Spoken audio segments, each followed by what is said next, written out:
Donc, merci pour ces échanges. Alors, on va aller continuer avec la participation du public.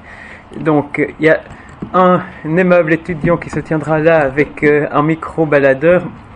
Donc, chacun peut poser sa question. Par contre, on se rend compte que ça soit d'authentiques questions et puis pas un immense développement de votre propre pensée et de votre propre argumentation. Et en cas de débordement, il se peut que je vous dise de revenir à la question ou de cesser. Voilà. Mais à part ça, vous pouvez donc poser vos questions, vous pouvez les adresser à l'un, à l'autre, aux deux, comme bon vous semble.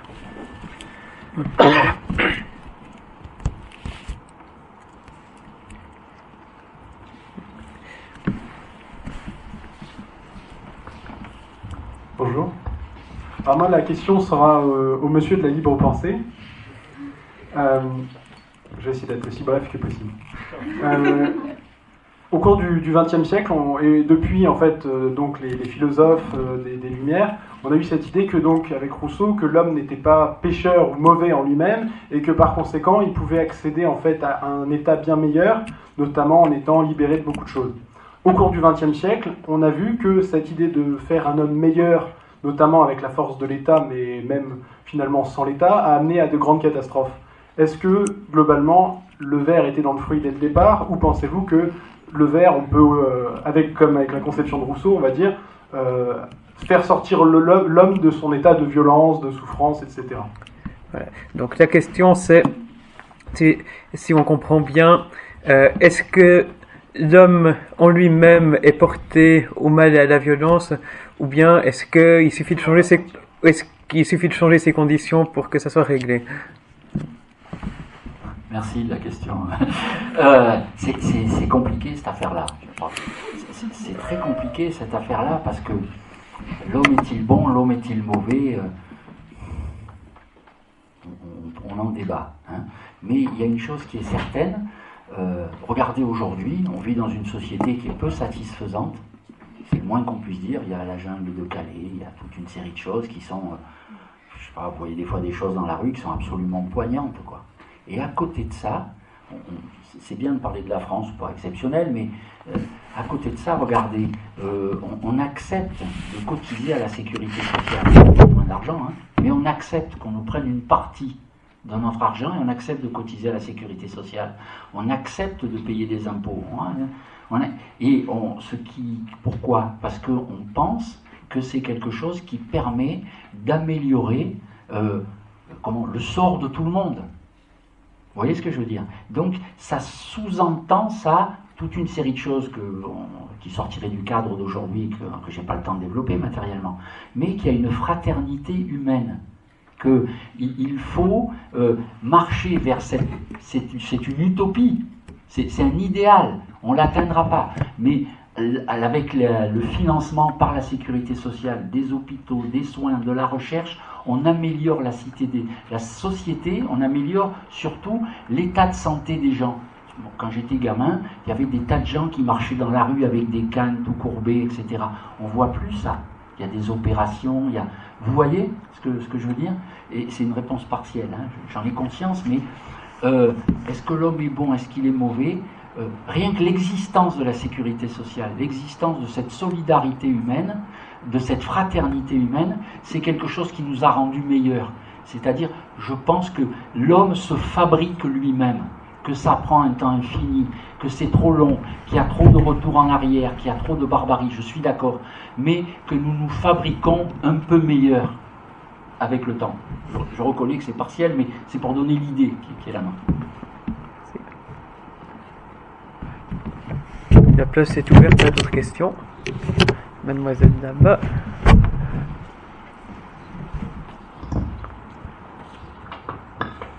Bonsoir. Ma question sera aussi pour Monsieur Henri Ligne. On a parlé de Hitler qui rêvait de grands blonds aux yeux bleus, et après on a parlé de la génétique sur les embryons par rapport aux maladies. Que se passera-t-il quand on décidera d'utiliser cette découverte pour faire des bébés blonds aux yeux bleus ou bruns, et qu'on tombe dans cet extrême-là ? Donc la question si les progrès de la génétique risquent d'être utilisés pour l'eugénisme. C'est vrai, vous avez raison. Et regardez, les frères Nobel ont inventé la dynamite, il y a des salopards qui ont fait des bombes avec. Vous voyez ce que je veux dire? Celui qui a inventé l'arc pour tuer, je sais pas, un zèbre ou un lapin, peu importe, pour nourrir sa famille. Et il y a des gens qui se sont servis de ça pour faire la guerre. Vous voyez? Donc on est dans une situation où si vous considérez qu'il faut condamner la science, alors vous confirmez, pas vous, hein, je n'ai pas après vous, mais l'idée des gens qui diraient il faut arrêter la recherche génétique parce qu'il y aura l'eugénisme. Parce que le risque est là, c'est vrai. Donc le dogme fait que intangibilité de la nature humaine, il faut arrêter toute recherche, parce que toute recherche est maléfique. L'atome c'est le diable, la génétique c'est le diable, la chirurgie c'est le diable. Vous voyez, il faut tout arrêter. Donc ça donnerait raison à ce que je disais tout à l'heure, où vraiment la religion sera un obstacle, le pire obstacle, à l'émancipation de l'humanité, à la recherche scientifique. Ou alors, on considère qu'on est l'espèce humaine, qu'il faut qu'on continue à progresser, à améliorer la santé des gens, et donc il faut qu'on prenne les lois et les mesures qui vont avec. Je vous prends un exemple, si j'ai le temps, très rapide. Il y a une actrice célèbre, Angelina Jolie, elle appartient à une lignée, oui, très célèbre, charmante, elle appartient à une lignée féminine où chacune meurt d'un cancer du sein, à tel point qu'elle a fait une ablation préventive. Vous voyez ce que je veux dire? Et à tel point qu'elle a adopté des enfants, parce qu'elle ne veut pas véhiculer. Vous voyez ça? Qui reprochera à quelqu'un de dire si la recherche génétique permet, par manipulation génétique, il faut appeler les choses par leur nom, il faut appeler un chat, dire qu'on peut éradiquer ce gène héréditaire qui fait qu'on a des cancers de l'utérus, des cancers du sein, etc., qui dira que c'est de l'eugénisme? Ceux qui diront il y a eu plusieurs cas de schizophrénie dans ma famille, je pense que si on a découvert le gène, si on peut travailler sur le génome humain, faire disparaître ça, qui dira que c'est de l'eugénisme? Vous voyez, c'est un débat, comment dire, je prends en compte votre question et de manière générique, je suis tenté de vous répondre. Ne tranchons pas ces questions-là à la hache. Il y a eu un débat au Congrès de la Libre Pensée cette année sur la question procréation médicalement assistée, gestation pour autrui. Il se trouve que j'étais l'heureux gagnant, j'étais le rapporteur de cette affaire, on s'est empoigné terriblement, et si vous voulez, moi je suis prêt à avoir un débat, vous voyez, sérieux, réel sur cette histoire de l'eugénisme et tout, où il faut qu'on en discute posément, avec là argument contre argument, parce que là on est dans le domaine de la démonstration humaine. Il ne faut pas s'envoyer des anathèmes, vous voyez, à la face. C'est facile pour moi de dire obscurantiste, et vous direz irresponsable, mais ça ne sera pas un vrai débat. Pareil, c'est très bref, mais c'est pour donner l'idée. Merci.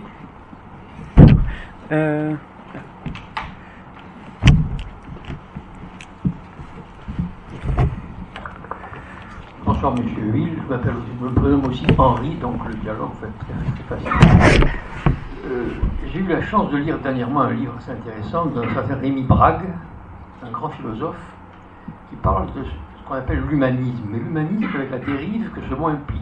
Ce n'est pas l'humanisme d'Erasme ou de la littérature grecque ou latine, c'est l'humanisme en tant que tel qui devient un post-humanisme, c'est-à-dire une dérive de l'humanisme qui aboutit à créer une religion, n'est-ce pas, du progrès, mais de telle façon que le progrès tourne sur lui-même en rond, si j'ose dire, et n'aboutissant pas. Qui aboutissent en fait ce qu'on appelle le transhumanisme, puis le post-humanisme. Alors, qu'est-ce que ça veut dire, ça? Le transhumanisme, c'est de donner à l'homme des forces absolument illimitées, en ce qui concerne d'abord sa condition physique, puis mentale et intellectuelle. Ça aboutirait à quoi? À une super-humanité, il le montre. Exemple plus simple, l'exosquelette, qui serait par exemple une des conquêtes du transhumanisme, à savoir que quelqu'un pourrait bénéficier d'une force telle qu'il pourrait pulvériser à la fois 15 ou 20 ennemis en une seule seconde. Bon. Ensuite, le post-humanisme. Bientôt la question.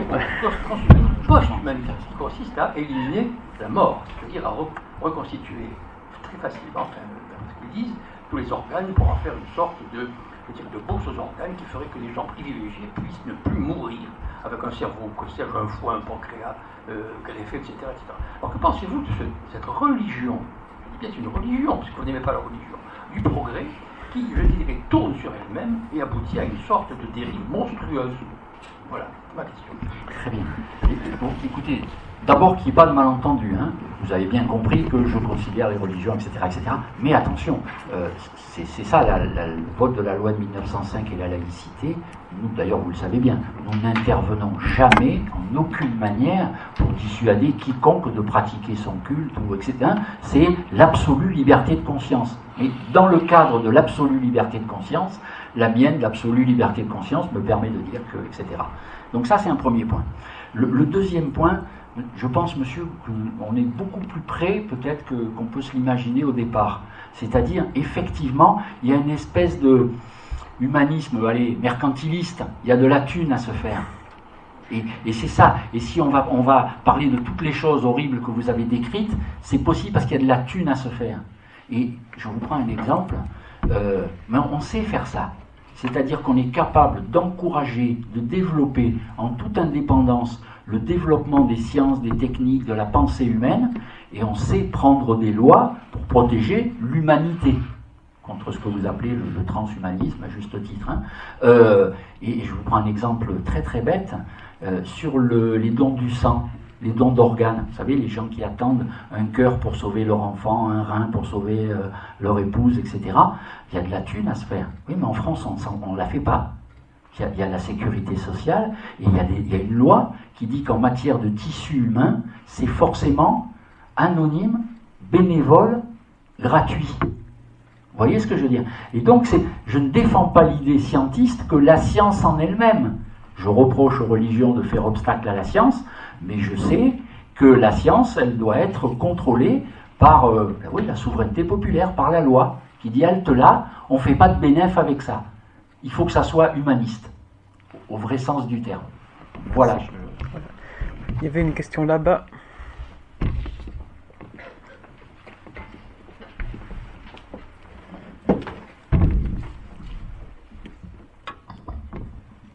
Bonjour, merci pour ces... Je peux me lever, d'accord, je me lève.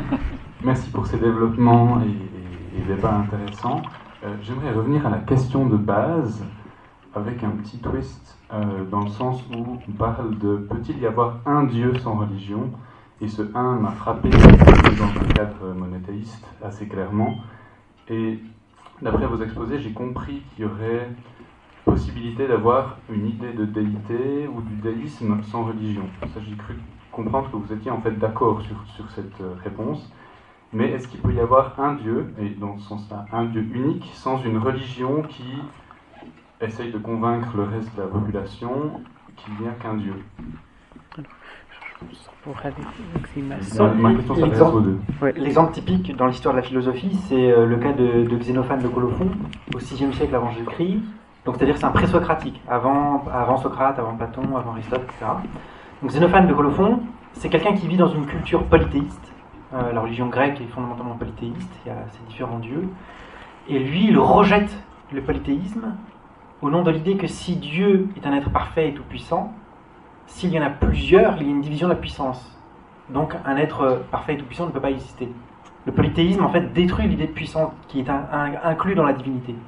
Et donc Xénophane de Colophon, alors qu'il n'a aucun contact culturel a priori avec une religion monothéiste connue, va faire émerger en Grèce, dans une culture polythéiste, l'idée d'un monothéisme. On a aussi chez Aristote l'idée du premier moteur. Le premier moteur, il est unique. Il est unique, et chez Aristote, des fois on déforme sa pensée en disant oui, mais c'est un dieu impersonnel, etc.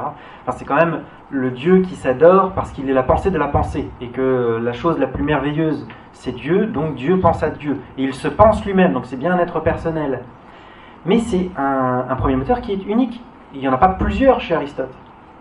Et donc on voit là, à travers deux philosophes, l'idée d'un Dieu qui est unique, et qui pourtant se développe et se conçoit à l'intérieur d'une société polythéiste. Donc c'est tout à fait possible d'arriver à l'idée d'un Dieu unique au sein d'une société polythéiste. Je me demande si c'était ça la question. J'ai l'impression que la question c'était est-ce que le monothéisme mène à la volonté de l'imposer à d'autres, ou bien est-ce que le monothéisme... C'était quoi la question? La réponse était très intéressante, c'est pas forcément l'axe que... Ouais, micro. Alors la réponse était très intéressante, c'est pas forcément l'axe dans lequel je la voyais, mais j'ai appris quelque chose. Ma question c'était plutôt qu'est-ce que vous pensez de la formulation de la question qui est très axée monothéisme et aussi le fait que, enfin, la pensée sous-jacente que j'avais, c'était que avoir une religion poussait, en tout cas dans nos cultures monothéistes, poussait à la conception d'un seul Dieu. Enfin, personnellement, dans mon éducation religieuse, on m'a jamais suggéré « Ah, mais peut-être que tu pourrais te tourner vers une religion polythéiste. » On m'a évoqué la possibilité d'être catholique, protestant, juif, etc. Mais on m'a jamais dit « Peut-être que tu pourrais imaginer plusieurs dieux. » Et du coup, ça me fait poser la question, est-ce que c'est pas le fait d'avoir une religion ancrée, culturellement bien développée, qui fait qu'on pense en monothéisme, qu'on pense à un Dieu, et du coup qu'on formule une question en disant un Dieu, et pas des dieux ou un ou des dieux. D'accord, donc est-ce qu'on a un biais culturel qui fait qu'on va seulement envisager le monothéisme et puis pas d'autres options, c'est ça? Un biais culturel qui est qui participe à notre religion et auquel la religion a participé. Je ne sais pas qui a envie de répondre. Je pense que déjà on a un biais lié à l'histoire de la philosophie dont le rationalisme penche très nettement en faveur du monothéisme. Dans la mesure où un seul Dieu suffit pour expliquer l'univers, dans la mesure où si on a un seul, on explique plus de choses, notamment l'universalité des lois. Si on avait plusieurs, il y aurait peut-être un chaos dans l'univers. Le fait qu'il n'y ait qu'un seul Dieu, ça explique plus de choses. Et on a un biais peut-être qui est lié au rationalisme postérieur aux dieux d'Anselme, de Thomas d'Aquin, de Descartes, de Leibniz, etc. On a un biais en sachant que c'est vrai que d'un point de vue purement abstrait, l'idée d'un Dieu unique est plus simple à comprendre, est plus facile à comprendre et à concevoir, et est plus explicative qu'un polythéisme. De l'autre côté, le biais, il est également confirmé par le fait que, historiquement parlant, les polythéismes sont généralement de type mythologique. Or, aujourd'hui, on rencontre très peu de gens qui continuent à considérer que Zeus et Athéna sont des dieux ou des déesses qui sont tout à fait dignes d'être adorés et continuent à pratiquer un culte de type de ceux qu'on pouvait trouver dans la Grèce antique ou dans l'Égypte antique. J'ai l'impression qu'aujourd'hui ça paraît plus difficile, moins crédible. C'est-à-dire que la philosophie est tellement développée et poussée dans le sens du monothéisme que de l'autre côté, l'histoire a tellement discrédité ces religions-là, enterré les polythéismes, qu'aujourd'hui on aurait plutôt un biais, c'est vrai, peut-être en faveur du monothéisme. Néanmoins, je ne pense pas que ce soit un absolu, dans la mesure où il existe quand même le développement de nouvelles religiosités qui sont inspirées par des religiosités orientales, asiatiques, par exemple le taoïsme. Le taoïsme qui favorise l'idée d'une force impersonnelle, un peu Star Wars. En fait, le taoïsme et Star Wars, c'est à peu près la même chose.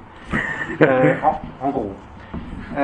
L'idée de cette force, on la voit chez beaucoup de contemporains. Alors, moi, de mon point de vue de philosophe, mon problème, c'est que cette force-là, pourquoi est-ce qu'elle existe? Comment est-ce qu'elle s'explique?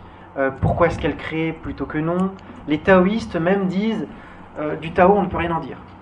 Il faut partir dans le mystère. Tiens, d'ailleurs, tout à l'heure, on parlait du mystère. Je crois que la force des monothéismes, c'est d'être des religions fondamentalement rationnelles, compatibles avec le rationalisme. Ce qui a fait la grande force, c'est le lien entre la culture hébraïque plus la Grèce. Ça a forgé le christianisme qui est fondamentalement à la fois rationaliste et en même temps ancré dans l'histoire à travers l'idée d'une histoire, comme on peut le voir dans les récits narratifs des Hébreux. Une telle conception rationaliste, on ne l'a pas du tout dans les religions orientales. Les religions orientales se moquent complètement finalement de la question de la rationalité. Les Indiens, pour eux, le fait qu'il y ait des contradictions, c'est pas un problème vu que tout est illusoire. Donc c'est la doctrine Maya, il n'y a aucun problème à cela. Donc je dirais que comme on est dans une culture un peu rationaliste, on a vu que les polythéismes sont plutôt discrédités, on a un biais favorable envers le monothéisme. Néanmoins, comme avec la postmodernité, il y a des gens qui sont intéressés par des idées qui sont moins rationnelles, et il y a aussi effectivement l'émergence parfois d'autres types de divinités, comme par exemple le Tao qu'on voit dans les religions chinoises. Est-ce que vous voulez ajouter quelque chose à ça? Vous avez bien compris que ce n'était pas ma spécialité première, mais quelque chose me paraît frappant. Alors, est-ce que ça répond à votre question ou est-ce que c'est aux marges? Je ne sais pas. Mais quelque chose me paraît frappant, cette curieuse idée, occidentale apparemment, cette curieuse idée que Dieu doit répondre au rationalisme humain. Tout à l'heure, je disais, certains, même de libres penseurs, ont un Dieu, mais ce sont les hommes qui nous parlent de ce Dieu. Je pense que ça, c'est un vrai sujet de réflexion. Vous voyez ce que je veux dire? Pour moi qui suis athée. Et je répète ça, l'idée d'un Dieu, qui n'est pas mon problème personnel, ne pose aucun problème à la libre pensée. Vous voyez ce que je veux dire? Ce qui pose problème, c'est le rôle prégnant des religions sur la société. Par les religions, j'entends les dogmes et l'appareil militant, si vous voulez, pour parler vite, qui soutient ces dogmes. Je ne sais pas si ça répond à votre question, mais comment dire, c'est évident qu'un appareil militant unifié, un seul Dieu, un seul roi, vous voyez ce que je veux dire, c'est plus facile à mobiliser. Est-ce que c'est un effet de la rationalité de l'esprit humain? Je ne sais pas. Ça, c'est une autre histoire. Alors, est-ce qu'il y a d'autres questions? Oui. Merci, je me lève, oui. Je vais essayer d'être brève dans ma question et cohérente dans ma breveté. En fait, j'aimerais savoir ce que M. Huy vous avez à répondre à l'argument que moi j'oppose souvent dans des conversations où je parle avec des non-chrétiens, qui est que le christianisme, pour moi, est fondamentalement révolutionnaire dans la mesure où c'est le christianisme qui initie l'idée de séparation de l'Église et de l'État. Quand Jésus dit « rendez à César ce qui appartient à César et à Dieu ce qui appartient à Dieu », pour moi, je vois là une idée première de séparation de l'Église et de l'État. Et en plus, après, il y a l'idée que le christianisme transcende l'idée de nationalité. Or, avant, on avait la religion de son État. On était grec, on avait la religion grecque. On était romain, on avait la religion romaine, on était maya, etc. etc. Et donc, j'aimerais savoir ce que vous pensez de cet argument et de cette façon de penser. Voilà, donc la question du fait que le christianisme porterait en lui-même l'idée de séparation de l'Église et de l'État. Il y a plusieurs questions dans la question. Je vais essayer de faire une réponse un peu turbo, excusez-moi d'avance. C'est que l'idée que le christianisme porte en lui la notion de séparation des églises et de l'État, si on se réfère à l'histoire, c'est extrêmement surprenant. L'Église catholique, à l'époque, l'Église chrétienne, les Nicéens pour être précis, après avoir à peu près exterminé les Ariens, s'est emparé entièrement de l'Empire romain.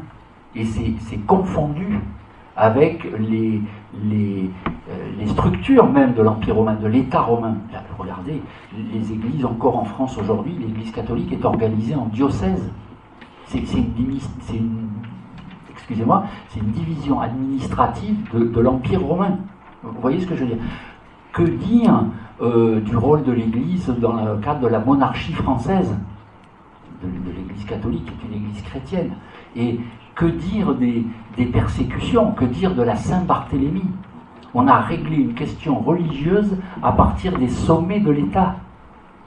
Même si c'est historiquement très imparfait, le film La Reine Margot nous explique que le différend religieux a été réglé au sommet de l'État. C'est d'ailleurs l'histoire qu'on est en train de nous rejouer aujourd'hui très différemment. Mais vous voyez ce que je veux dire? Je m'excuse de répondre si rapidement que ça. Il a fallu la Révolution française, 1793, 94, 95, pour que les budgets des cultes soient, les dépenses des cultes soient rayées du budget de l'État. Vous voyez ce que je veux dire? Et vraiment, si à ce point chrétiens vous êtes, notamment les religions chrétiennes, toujours mon idée de religion chrétienne, il faut dénoncer immédiatement le concordat d'Alsace-Moselle. Demandez aux instances de vos religions respectives, au nom de la séparation des cultes et de l'État que votre religion porte en elle, demandez immédiatement la dénonciation du concordat d'Alsace-Moselle. Je suis désolé, je réponds de manière un peu polémique, mais c'est pour tenir les horaires, comme on dit. Voilà. Oui, juste pour revenir à l'idée du chrétien. Qu'est-ce qu'un chrétien? C'est quelqu'un qui suit les enseignements de Christ. Or, si on regarde les enseignements de Christ, il n'y a pas du tout l'idée d'une théologie politique chez Christ. Quand Pilate lui demande s'il est bien roi, Jésus lui répond « Mon royaume n'est pas de ce monde ». Donc il fait bien quand même une distinction entre, d'une part, royaume spirituel et royaume terrestre.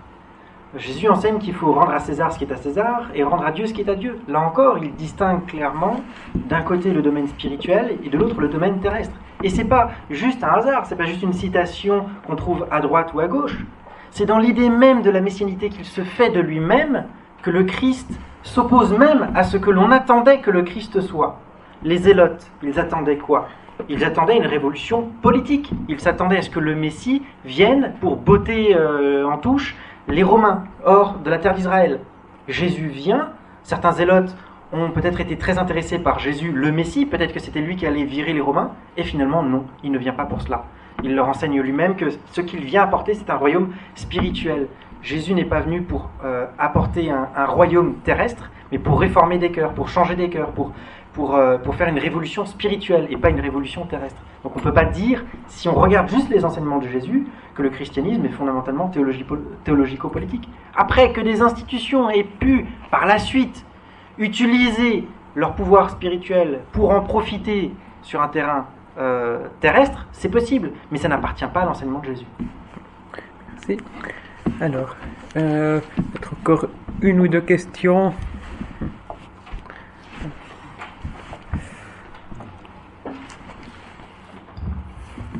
Voilà, j'ai une question qui peut s'adresser aux deux personnes, mais je m'adresse surtout, je pense, à Alexis, au niveau de la sécularisation. Donc, la sécularisation, pour ceux qui ne connaissent pas forcément le mot, c'est cette fait de séparer finalement le religieux finalement de notre vie active, professionnelle. Donc, il y a comme une séparation, le religieux qui resterait chez nous, et finalement, une fois qu'on est dans le lieu de travail, comme si que le religieux, il serait plus là. Je pense qu'en tant que chrétien, on a une nouvelle identité qui se crée en nous. On est comme une nouvelle personne, une personne qui serait comme joviale, finalement devrait comme se restreindre de sa jovialité sur son lieu de travail. La question en fait que j'aimerais poser, c'est l'influence finalement du religieux, l'influence finalement de Christ dans notre vie, par rapport finalement à notre travail ou à notre influence aussi, notre métier. Si on est par exemple scientifique, si on est philosophe, si on est artiste, il y aura forcément une influence de Christ dans notre travail. Donc c'est par rapport à cette séparation. Est-ce que vous pensez du coup qu'il y a une réelle séparation entre lorsque je suis religieux chez moi ou lorsque je suis religieux en public? Donc la question de la relégation du religieux dans la sphère privée, est-ce que c'est possible? Est-ce que le religieux a nécessairement une implication dans la vie dans la vie courante? En fait, la difficulté, c'est que la définition classique des religions repose énormément sur la notion de sacré, et notamment sur la distinction entre le sacré et le profane. Or, Jésus, décidément c'est un révolutionnaire, il casse un peu cette idée de distinction entre le sacré et le profane. Être chrétien, ce n'est plus tellement finalement le fait de pratiquer un rite précis, comme être juif, c'était pratiquer tel ou tel rite. Jacques dit, celui qui a une religion pure et sans tache, c'est celui qui pratique la charité vis-à-vis de la veuve et de l'orphelin.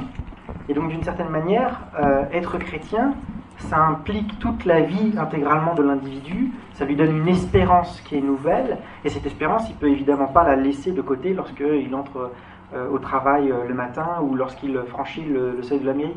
Est-ce que ça veut dire pour autant qu'il doit, ce serait la crainte que pourrait avoir Henri, est-ce que pour autant il doit manifester « coucou, je suis chrétien » comme le disait Maritain, il s'agit pas d'agir dans la vie publique en tant que chrétien, mais en chrétien. La différence, c'est que dans un sens, on est prosélyte, on dit « coucou, je suis chrétien », et vous devez peut-être aussi l'être. Et dans l'autre, on est porté par une espérance, on est changé en nous, on a envie de bien faire, on est animé par un amour, mais on ne fait pas nécessairement de prosélyté, on ne fait pas de prosélytisme, on est juste habité par une espérance nouvelle, et cette espérance-là, évidemment, on ne peut pas la laisser de côté. Donc je pense que le chrétien peut parfaitement s'intégrer complètement à l'idée de la laïcité, sans être schizophrène, parce que le risque, ce serait que j'ai la foi, mais je suis obligé de la laisser de côté. Non, parce qu'on peut vivre dans la société et agir en chrétien, et il n'y a pas besoin pour cela de le faire en tant que chrétien. Quelque chose à dire sur sécularisation? Tout à fait, c'est encore une fois une question intéressante et compliquée. On va essayer de faire une réponse simple. Encore une fois, il y a un jeu de mots actuellement sur la question de l'espace public. Qu'est-ce qui est public, qu'est-ce qui n'est pas? Entendons-nous bien. La séparation, c'est la loi de 1905, elle dit le mot culte. Elle ne dit pas religion, elle ne dit pas Dieu, elle dit culte. La séparation des cultes et de l'État. Ça veut dire que si par exemple demain vous êtes infirmier dans l'hôpital où j'ai exercé, par exemple, pourquoi pas, ou médecin, ou je sais pas quoi, ingénieur, biologiste, eh bien vous serez en tant qu'employé de l'État, en tant qu'agent public, astreint à la laïcité. C'est-à-dire que vous ne pourrez pas, vous n'aurez pas le droit de manifester aux yeux des patients, aux yeux de vos collègues de travail, sur le lieu de travail, pendant les heures de travail, vous n'aurez pas le droit de manifester votre appartenance religieuse. Ou d'ailleurs, une éventuelle, je n'aurai pas le droit de manifester une détestation religieuse. Vous voyez ce que je veux dire? C'est quelque chose qui, là-dessus, on est à égalité. Parce que les malades ne peuvent pas avoir le sentiment qu'ils vont être traités différemment selon votre option à vous. Mais eux, les patients, ils ne sont pas du tout astreints à la laïcité. Ils ne représentent pas l'État, ils sont des citoyens. Donc quelqu'un qui veut, dans sa chambre, tant qu'il est hospitalisé, qu'il y ait une affichette dans sa chambre avec une effigie religieuse ou une autre chose, vous voyez ce que je veux dire? C'est parfaitement son droit. La République est bonne fille, permet à des patients de demander à un aumônier de venir. Vous voyez ce que je veux dire? Parce qu'ils sont dans le service public, oui, mais eux, ils ne sont pas agents publics. Et donc, quand vous êtes dans la rue, si vous voulez vous promener avec un t-shirt, je suis trivial, hein, je le fais exprès, avec un t-shirt où il y aurait écrit « Je suis un brave type parce que je suis chrétien », vous avez parfaitement le droit. Ça ne me pose aucun problème. Vous ne me porterez pas ombrage un seul instant. C'est votre conviction, vous la manifestez en public. Vous savez, il y a tellement de gens qui n'ont pas de courage et qui font rien, qu'on va quand même pas reprocher aux gens qui ont une opinion de la manifester. Vous voyez ce que je veux dire? Mais si vous êtes agent public, instituteur, vous ne pouvez pas faire de prosélytisme auprès des enfants, etc. Vous voyez ce que je veux dire? En fait, la question, elle est là. Alors après, il y a des choses qui relèvent de la conscience individuelle d'un tel qui se considère comme chrétien, ce qu'on fait pas. Je n'ai pas autorité pour intervenir là-dessus. Hein. Moi, j'interviens sur que dit la loi. Et cette loi, elle vise juste à protéger la liberté de conscience des citoyens. Dès que vous êtes sorti du boulot, vous n'êtes plus un agent public.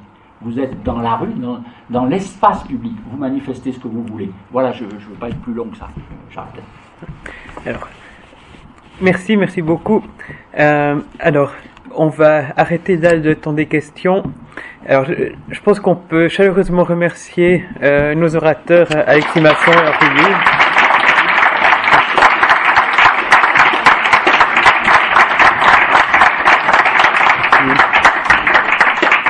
Merci également à vous tous pour votre participation et vos interventions.